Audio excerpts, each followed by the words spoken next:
तर मंडळी, दरवर्षीप्रमाणे यावर्षीसुद्धा माझ्या माहेरी चिंचणीची मायका देवीच्या सुवासिनीच्या कार्यक्रमाचा घाट घातला.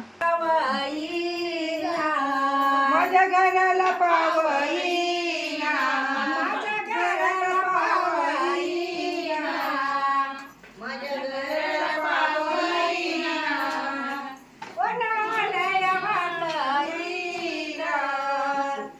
तर आमच्याकडे मे आणि जून महिन्यात सगळ्यांच्याच घरी सुवासिनीचा कार्यक्रम असतो, त्यामुळे सगळ्याजणी एकमेकींच्या जेवण बनवायला मदत करायला येतात.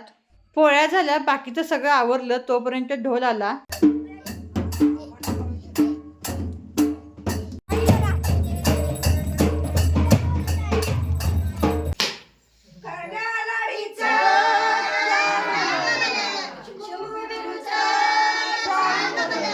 ढोल आल्यावर पूजा झाली, आरती झाली, देवीला नारळ फोडला.